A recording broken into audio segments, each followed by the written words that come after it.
Hello and welcome to my channel. In today's video, we are going to be painting a watercolor floral greeting card with happy birthday written on it. It's a DIY watercolor floral greeting. It's super easy.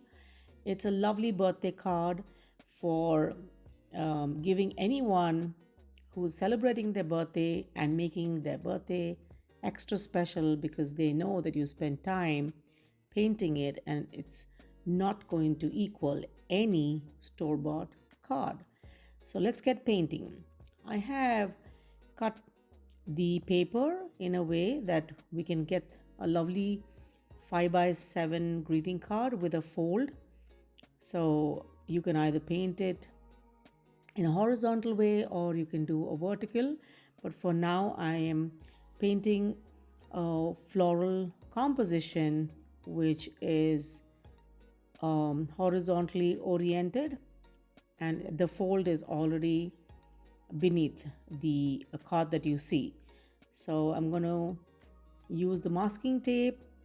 I'm going to tape this thick watercolor paper and I'm going to lightly sketch the flowers on either side of the rectangle, making sure I'm able to create a balance of sorts and creating some bold and some delicate floral arrangements. For this simple watercolor composition, I have used beautiful expressive brushstrokes, and it's elegant, and the composition is not really complicated because I wanted it to have a touch of that handmade love that is going to add to the entire warmth in which you give the card to the recipient. So there's a light sketch happening here, and you have no need to have any prior experience. You can always go ahead and paint this in a very organic way, an easy way. There are no hard and fast rules about colors. You can interchange the colors the way you like it, but for now I have kept the colors to yellows and some pinks, which are derived by diluting the reds, and also did a splash of blue with some tiny flowers at the end of the composition. So let's get painting. I'm using two sizes of brushes for this, a number 10, or even you can do an 8, and a number 6 with a finer point. So as you can see, I've used cadmium yellow, even iso indoline yellow from Daniel Smith works great for this. And for the petals, I'm using a dull yellow, which is a yellow ochre. And as you can see, my movement is very simple but yet purposeful, because all I'm doing is dipping that tip of the brush and touching the paper more at an angle than ever and laying those colors out there. The only thing that I want you to take care is not to fill in the gaps between the petals and keep those whites peeking through, because that's what creates a beautiful effect with the flowers. I'm switching up the colors right now, and I picked up an alizarin crimson, and you'll see along the painting process that I'm really not worried about the alizarin crimson mixing into the darker organic vermilion, or even if you have a pyrrole scarlet, all that works fine. We want those colors to blend and settle on the paper very beautifully, because that's how watercolors are. So after this, I'm going to let the paints dry for a little bit, because I don't want to have the effect of the mixing as much as I really wanted it in the first bit of the painting. Now I'm going to be painting more on a wet on dry basis and inking in those petals for the smaller flowers. While the paints have dried, I decided to add the greens at this point in time because usually I add a lot of flowers and there's not much space left for the greenery. So I'm adding in some delicate greenery, some foliage, so that I am sure I have some space for that. And once I'm done with the greens, then I will go back in there and add the other accent flowers, because the focal flowers that I wanted to have on the paper are already painted and they're doing pretty well with settling in with the paints.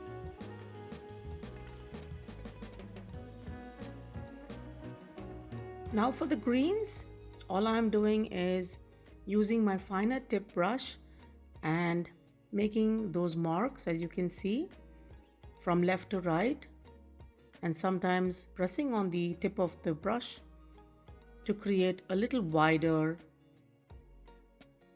settlement of the paint to indicate the leaves. So some are small and some are big. So all you need to do is load your brush and tap on the paper, sometimes a little more with pressure and sometimes with little pressure, and sometimes just touching the paper. So you get all kinds of hues of green. Now for the fun part. I'm actually now going to start lettering the happy birthday with the same pointed brush. A size 6 works wonderful, but if you like smaller letterings, you can use a size 4. Make sure the point of the brush is nice and holds well. It has a spring to it, otherwise it's going to not hold the ink in a way that you're going to get those crisp letters. Hold the brush tip at an angle, say around 45 degrees. And for this color, I have mixed alizarin crimson and a little bit of Payne's gray to create this light color that you see, which is not really dark. And following those two lines, I am brush lettering happy birthday. I use a little calligraphy that I'm familiar with, but if you're not really confident with those swashes, just regular letters will also work great. Just make sure that you have it in the right hand corner, and just imagine that is a rectangle and place some letters there, equally spaced and equal in height. So now it's time to get back to the flowers. The pressure on the brush right now is going to be a little different from what we tried for the yellow flowers. There I used a larger brush tip, and the pressure that I applied to let those paints settle on the paper were different. But for these lighter colors that I'm painting right now, I switch between pressing the belly of the brush a little harder, a little lighter, and making those petals long and elongated, as you can see, to create some variations between the flowers. The main part or the points of importance on this little composition have been achieved, and from now on, whatever I'm going to paint doesn't require much of an explanation because it's self-explanatory. As you can see what I'm painting, the flowers are going to get smaller. I'm switching between colors and you can see what I'm doing. So the entire tutorial has been made in a way that you are able to pay attention to the way I mix the colors in a very natural way without really fussing and trying to separate the colors, because this is watercolor. So we are in love with the way the paints actually flow and mix with another color, and that's how all the blending happens. You can also enjoy some layering in case you like the effect of a glaze. That's what we call in watercolors. And I'm also adding some light details to achieve a beautiful, professional yet effortless look. In this tutorial, if beginners are experiencing difficulty. There is absolutely no need to complicate it because there is no sketch. All I've just done is pay attention to the brush strokes, and all you need is a little bit of creativity. And you can turn this birthday card into a thank you note, or I just love you, a kind of a note, or anything, or just leave it with even without the lettering. But I wanted to make this a birthday card. So I hope you enjoy this video, because these are very simple watercolor techniques for painting flowers.